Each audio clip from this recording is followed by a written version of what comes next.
What's up, everybody? Welcome into A to Z Sports Picks. Brian and I are going to have a great show for you this Friday and get you ready for the NCAA tournament, which you are 45 minutes away from tip. So get excited.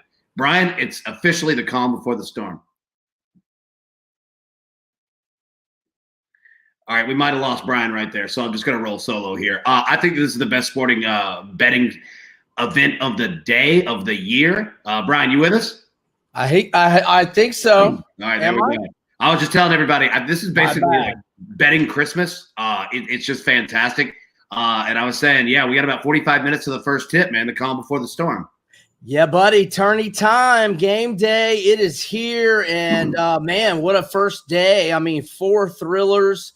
Did all 4 winners come back from double-digit deficits? I mean, Drake had like 21 points with like 11 minutes left and comes back and wins. And, man, I had Michigan State, so that one was heartbreak hotel for me. But happy for Mick Cronin. It was a pretty cool moment with his dad there at the end. And I hope that key player turned his ankle late is going to be able to play for them against BYU, and they're a 3.5 to 4 point dog in that one. Yeah, yesterday, last night, I mean, we had 4 really good basketball games. I went out, with a couple buddies, and we just went out and, kind of had some dinner and watched them, some beers, whatever. And, the first 2, I hope, nobody was smashing the over on those because, you looked at it and it's like, okay, all right, we've got 40 points with about 12 minutes through. They were crazy, man. You know what we all should have been doing, and I only did it for the Drake game and not nearly as lucrative as I should. I took them plus 6.5, plus 7.5 in game. I turned down a plus 350 money line that I gave a little bit of thought to, but all those teams when they had, like when I saw App State was down by like 18, I was like, man, I should look at the end game. I bet, but I hadn't seen them play all year, so I didn't do it. But if you would have in-gamed the teams when they were like UCLA, you could have had it like plus 10.5, 11.5 through good chunks of the late first half and early second half. Yeah. And so you never know if it works today, but when you have somebody surprisingly down 15, might be a good idea to in-game them at a line that's probably 10 points difference than the original. Oh, no doubt. No doubt. So like I said, welcome to A to Z Sports Picks. I'm Alan Bell of CBS Sportsline alongside Brian Edwards of VegasInsider.com. A to Z Sports Picks is brought to you every Tuesday and Friday by BetMGM, the king of sportsbooks. Everyone download right now. Seriously, download the BetMGM app if you haven't. Do it right now because we're going to use them, and you're going to see in the show today some really awesome parlays and other boosts that they have going. So make sure you download that app. Use promo code A to Z Sports and to receive a risk-free bet of up to $600.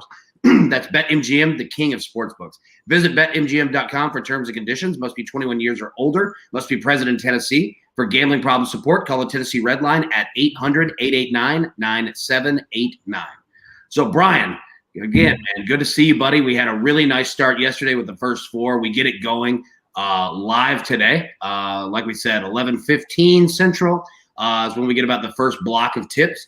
And it's going to be fantastic, man. Like, seriously, this is honestly my betting Christmas, man. And like we get to have it today and tomorrow and Sunday and like it just keeps going.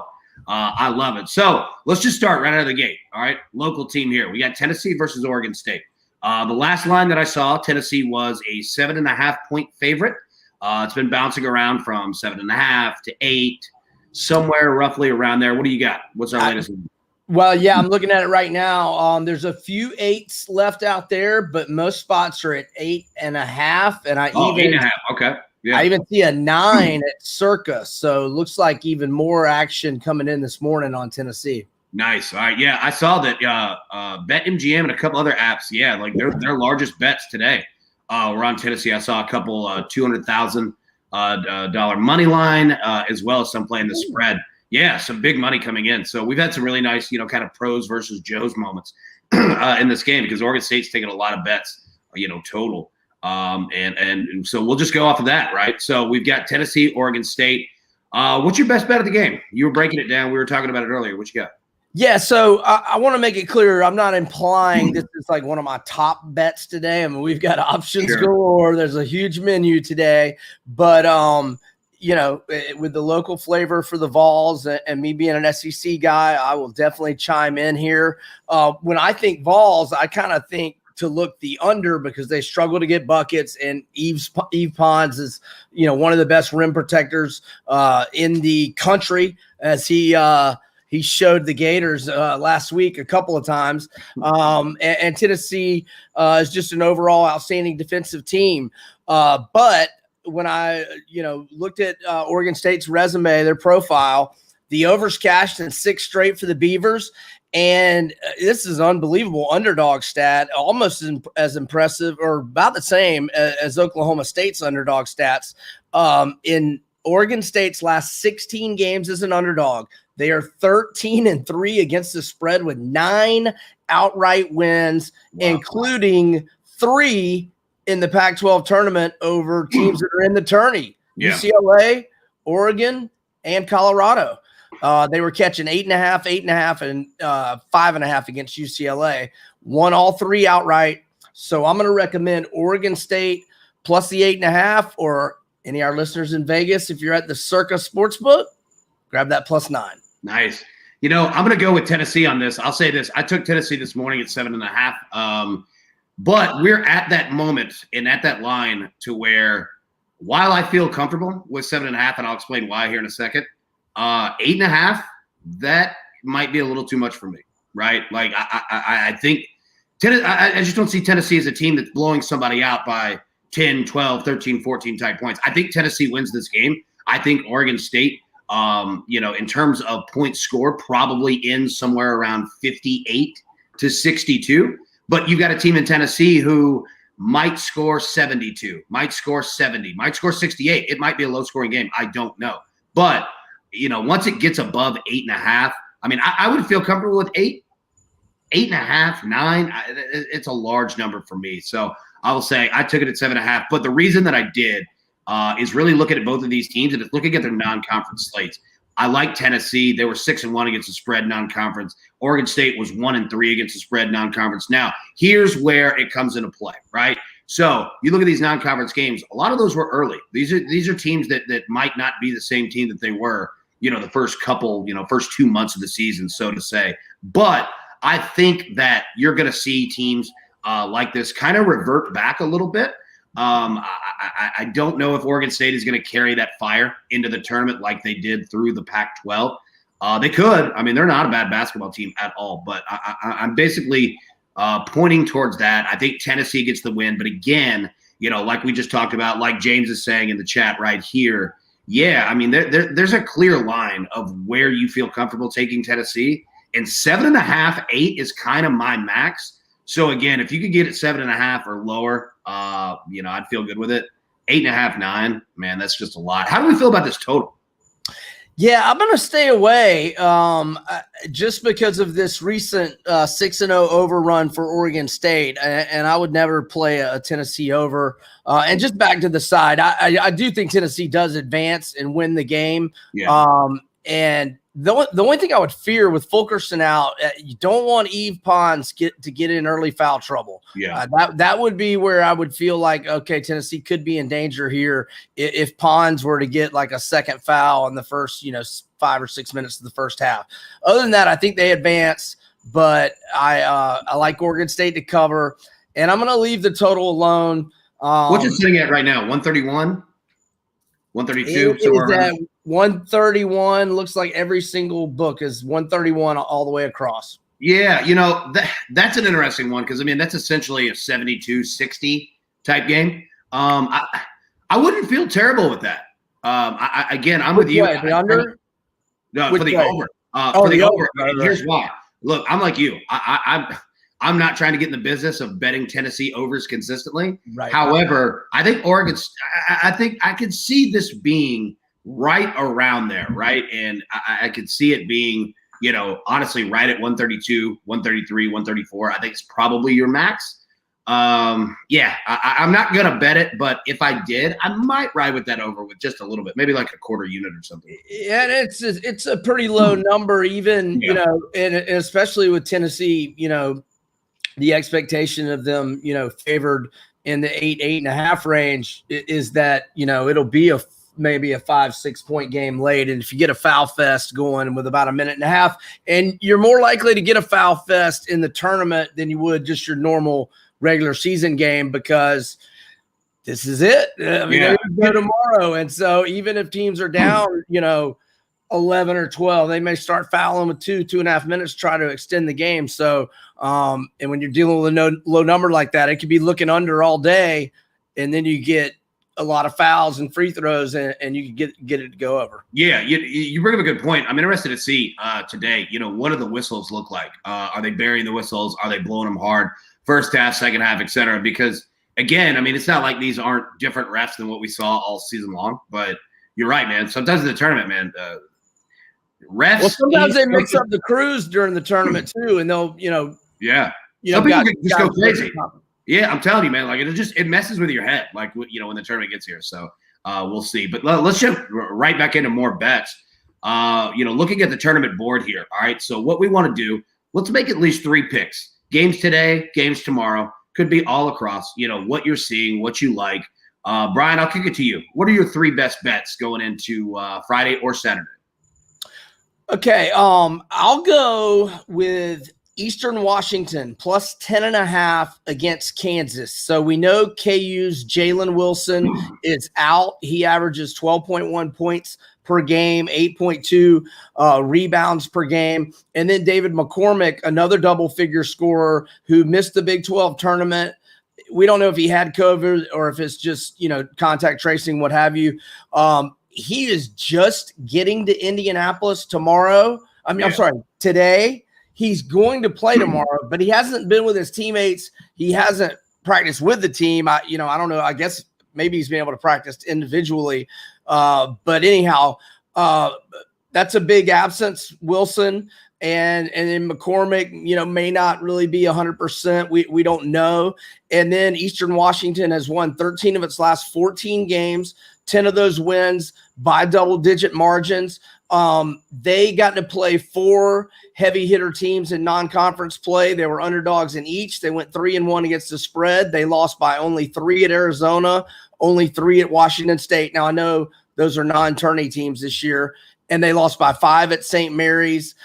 They had their non-cover at Oregon where they did lose by 17, but they're riding high right now, playing really well. They have played some power conference schools, and KU is not at full force personnel-wise, and KU is not a vintage Bill Self Kansas team in terms of their talent level this year, even though they did get a 3 seed. But I like Eastern Washington as a double-digit dog.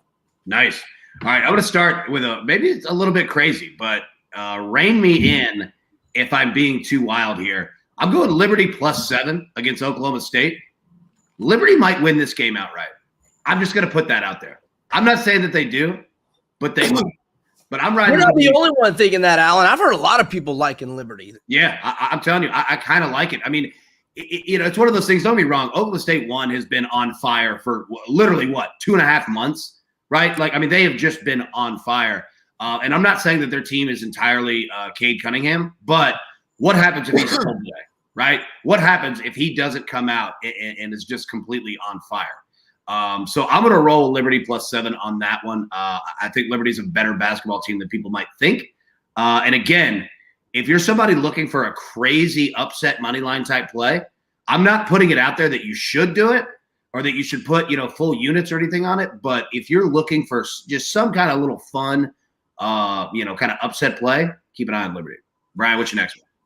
Well, I'll go with the over on that game, which I believe is down to 139. And like you were saying, Liberty being a good team, the Flames are 9th in the nation in 3-point accuracy, 39.2%. They're 18th in field goal percentage, 49.1%. 28th in free throw percentage, 76.8%. The over's on a 19-6 run for Oklahoma State, and a lot of those numbers have been higher than 139. Most of them in the 140s. This is going to be a fun game. This is going to be, not to interrupt you, this is going to be a really fun offensive game. Yeah, keep going. Yeah, and the over is 7-1 in OSU's last 8, and 6 of its last 7 have had 151 combined or more, and they had 177 total against Texas this past Saturday. So you got the Flames, I got the over, and I just got my 40-1 future ticket on Oklahoma State. I'm off the side on this game, though. No, I love it. I love it. All right, my next one, I'm going to go Ohio and Virginia over 130.5. Now, I know that there have been some questions in regards to this game to players that are in, out, etc. But still, I still like the over in this game. I think 130.5 is a very generous number, like we talked about. Literally the past couple of weeks, Virginia has been a really nice over team. And I think that if you could get it 130.5, I'm rolling solid on that one. What's your next one? So I shared the Gators the other day, right? I don't want to repeat myself. Did I talk about North Carolina the other day? We did, but I'm about to jump back into that. So no, feel free, man. Like, I do like North Carolina for our listeners, but I think I talked about that the other day. So I'm gonna go to the over on Oral Roberts and Ohio State, which at last look was, I believe, 157. Here it is. 157. There's a couple of 156.5s out there. So the over is 16-7 overall for Oral Roberts, which is ranked 13th nationally in scoring, 82.0 points per game average. They are second in the nation in free throw percentage, 81.3%. They're 8th in three-point accuracy, 39.2%. Oral Roberts, I'm sorry, switching over to Ohio State. The over is on a 15-8 run for Ohio State. They're also a good free throw shooting team. They also don't play a whole lot of great defense. It's a high total, but I think it goes over. Oral Roberts, very good shooting team. They've got a lot of shooters. I like it over. Nice. All right. Well, you just brought up North Carolina, Wisconsin, so I'm going to go ahead and ride on that one. However, I'm on the opposite side of you, my man. I'm going Wisconsin plus 1.5. I think that they get the job done today. Either way, and we talked about this game on Tuesday. Again, the line is sitting at North Carolina 1.5 point favorite. This game is going to be tight. It's one of those games. Again, I'm riding Wisconsin, but when you have a line that's 1.5, 2. In college basketball, especially in the tournament, I mean, it could be a coin flip, right? So I think this is going to be a tremendous game to watch. I can't wait to win it tips. But, yeah, I'm going to ride Wisconsin plus 1.5.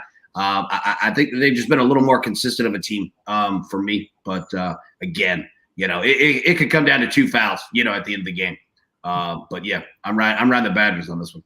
Yeah, this matchup is Wisconsin has a vastly better backcourt. Wisconsin's guards are way better than Carolina's, but Carolina's has got a lot better size. They're one of the best offensive rebounding teams in the country. Wisconsin's kind of struggled on the boards. I just think North Carolina's in good form. Now, granted, it's in the ACC. They've won 4 of their last 6. The 2 losses, though, that were not shameful. They lost by 2 at Syracuse, but Syracuse only lost once at the Carrier Dome all year. Lost by 3 to FSU in the ACC tournament. No shame there. And I think FSU had the day off the day before. What was it? UVA pulling out, or I forget. No, was it Duke pulling out? Yeah, it was Duke was going to play FSU, if I remember right. But anyway, so FSU kind of had that fresh leg advantage, and I think it was Carolina's 3rd game in 3 days. But anyhow, I'm on North Carolina. Wisconsin's kind of slumped lately, but I mean, it's been against the big boys of the Big Tens, and they've been close games. So I don't want to degrade them so much. I'm with you. Like, I honestly, like, we're both saying the same thing. Like, this is a pretty even matched team. Yeah. In our game. Like, these 2 teams, like you said, one does, one factor better than the other, but the other, I mean, it's going to be a fantastic basketball game.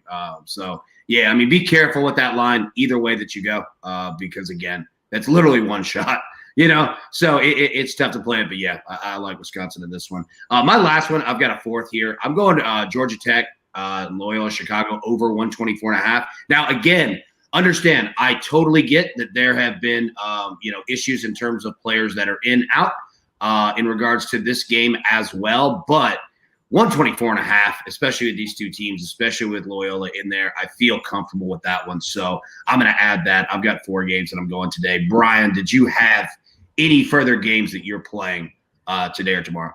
Yeah, I'll add that I also am on Oral Roberts plus 16.5 against Ohio State. Their last four as a double-digit underdog, they're 4-0 against the spread. They lost by only 5 at Wichita State. They only lost by 5 at Oklahoma State. They lost by 14 at Oklahoma, and they lost by 11 at third-seeded Arkansas. So Oral Roberts has played, true road games against, Oklahoma State's a 4 seed, Arkansas is a 3 seed, Wichita State got eliminated last night in the first 4.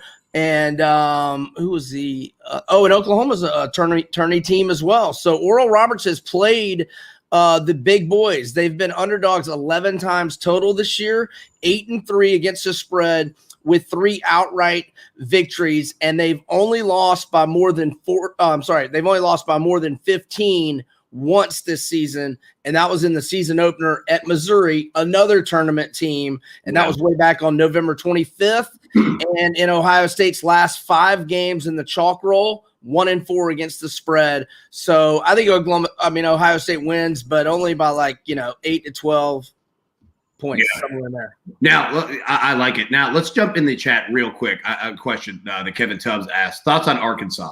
So they're going up against Colgate. I think that this game could be closer than people think, but I would love to hear your thoughts on it, Brian. Yeah, I lean Arkansas, and here's why. Now, Colgate has got a couple of really, really good shooters, but when you look at Colgate's resume, their schedule was very weird. I'm trying to scroll down my Ken Palm and find. Oh yeah, here they are. They're 86 in Ken Palm, but look, these are the teams that Colgate has played this year, and they've only played 15 games, which I'm assuming they had an extended COVID pause, but they've only played. They played Holy Cross 4 times. They played Army 4 times. They played Boston U 4 times, and they played Bucknell and Loyola, Maryland in the Patriot League tourney. I feel sorry for their AD. Side note, I feel sorry for their AD having to it sounds like they've just been scrapping together games with 20 minutes before tip. Right, and I don't see any paychecks from any big conference schools going into the athletic department's bank account either. So, Colgate's only loss was to Army on January 3rd. But, man, they have played nobody. In fact, Army is the only team they've played inside Ken Palm's top 200, and Army is number 190. So, now, with that said, if you look at Colgate's shoot, they've got a couple of really good shooters, and they've got some good, shooting numbers. But they're shooting against Boston, number 254 in Ken Palm, Holy Cross, 294 in Ken Palm, and I said Army 190, Bucknell 274. I mean, they're shooting against a bunch of scrub defenses. Yeah. Arkansas wins by double digits. I have them making the Elite Eight. Nice. I like it. Well, let's parlay that into parlaying this. We look across the board at BetMGM, and again, everyone, make sure to download the BetMGM app. Use promo code A to Z Sports and get a risk-free bet of up to $600. There's literally no better weekend, no better day than now than to do that. So everyone, the king of sportsbooks, make sure to download BetMGM. So we parlay that into parlaying this. You take a look across the board. What kind of parlay you running today? You can run one today. Yeah, what do you got? All right, I got a 5-teamer. It's 3 today, 2 tomorrow. You guys, our listeners know, Alan and I have talked about how we don't have to do it, but if we had our druthers, the last leg of the parlay, if it's still alive, will stand on its own with the other results all already in. And I'm finding myself catching myself in a lie, bro. I said nothing on the side for me on Oklahoma State. Actually, I do have them in my money line parlay just to win outright. Yeah. Okay, so these money line prices may have changed a little. I think I made this bet yesterday. And you guys use the BetMGM odds. They may vary just a touch here. But I've got Arkansas on the money line, minus 420. Oklahoma State, minus 360. West Virginia, minus 900. They're like minus 13 to Moorhead. and I don't even know if you need to include Alabama. They're so enormous. They're like minus 2,000. Yeah. But then there's the last leg, which is like a 10 Eastern tip tomorrow night, which will be Oregon minus 230 to VCU. Was around plus 140-ish. So it's a 5-teamer, only plus 140. But we got heavy favorites. I don't see any of these guys losing. Nice. Well, I'm going to keep it simple. I'm going to go to one of the featured parlays that BetMGM has, one of their big parlay boosts. And again, it's a 3-leg parlay. It's all today, and they're all money lines. I'm going to go Tennessee wins, Purdue wins, Wisconsin wins, plus 250. Now the two flash. I like the first two. I know, like that's really the most difficult part, right? Like, I mean, don't be wrong. Any of these teams can win. Any of these teams can lose. But I feel good about Tennessee money line. I feel good about Purdue money line. I think Purdue's a 7-point favorite, something around there. But it's the Wisconsin game. I mean, what we talked about earlier. Like that is, that's your riskiest play. But if I'm going to parlay those 3 legs plus 250. Which I think also, just from a viewing perspective, those should be 3 pretty fun games too to watch. Yeah. So Yeah. I like that. Brian, could you give your 5-leg parlay again? Yeah, let me do that.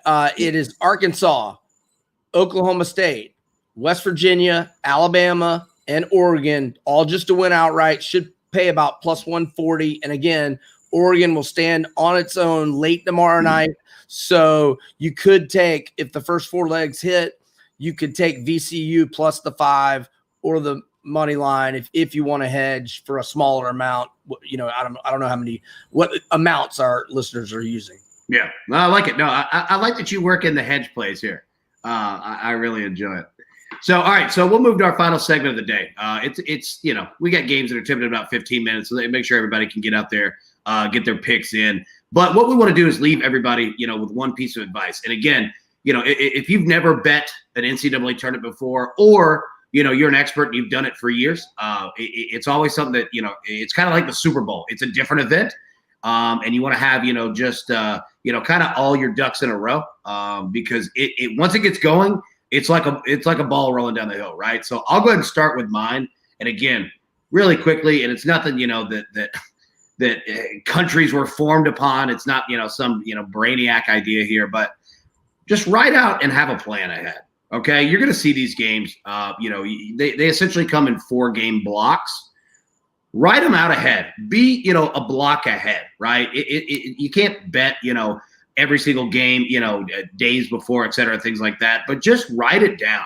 Have an idea. Be just kind of organized with it, because once these games get going, it's easy to get lost in the sauce. So seriously, it sounds dumb, but I'm telling you, and I'll show you. I keep a notebook right here. Like literally, I just write these games down, and I just kind of look at the blocks, that are coming ahead, and just try to stay organized. So, yep, that's what you got from me. All right, I'm just gonna just throw out a couple of trends, couple of injury updates, and just a couple of thoughts in general. One, Kyle Young of Ohio State averages 8.6 points per game, 5.5 rebounds per game. He is officially out of today's game against Oral Roberts. It looks like Josh Primo is going to be unable to play for Alabama's starting guard. It doesn't look like he's going to be able to play. They haven't ruled him out for around the 32 game yet, but it's looking very, very doubtful that he will play against Iona tomorrow. On the flip side, RJ Cole for UConn averages 12.3 points, 4.4 assists, 1.2 steals per game. He's been in concussion protocol and missed a couple games. He will be back for UConn against Maryland. Also, let me just throw out a couple of trends. The over's on a 14-5 run for Texas in its last 19. The under is cashed in 5 straight for Eastern Washington. Now, Drake's leading scorer and rebounder, Shaquan Hemphill, returned last night. Did not look fully healthy. Did not look to be anywhere near 100%. Yeah. So, I don't think you should think of Drake as having their leading scorer and rebounder really back 100% when you look at their game for later this weekend. And Georgia Tech, Moses Wright, ACC Player of the Year. He is out this weekend. Oklahoma, Devion Harmon, second leading scorer. He's out. Both those guys tested positive for COVID. And let me give you a player to watch for Winthrop. 6'7" senior point guard Chandler Vaudrin averages 12.3 points, 6.8 rebounds, 6.7 assists, more triple doubles than any player in America. That's all I got, Alan. Good luck to everybody. You can follow my tweets for in-game suggestions at Vegas B. Edwards. Yep, that's good advice right there too. Is to make sure to follow Brian. He's really good in game and obviously very available as well. So if you have questions about live bets, etc., things like that, there's no better source to go to than Brian for that. So yeah, everybody, thank you so much for tuning in. We'll let you get back to your bets, get everything started. We got we're going to tip here in about 10 minutes. But yeah, we're available, all day, all weekend, everything. Who's that tipping in 10 minutes, bro? Look at his Gators. Look at him. I didn't wear my A to Z gear today because I had to really rep. You had to rep it. But yeah, thank you so much, everybody, for tuning in. And like we said, let's keep talking. I want to hear, who you guys have, who you're betting on today, your wins, your losses, etc. So find us on Twitter, hit us up. So for Brian Edwards, I'm Alan Bell. Let's cash some tickets.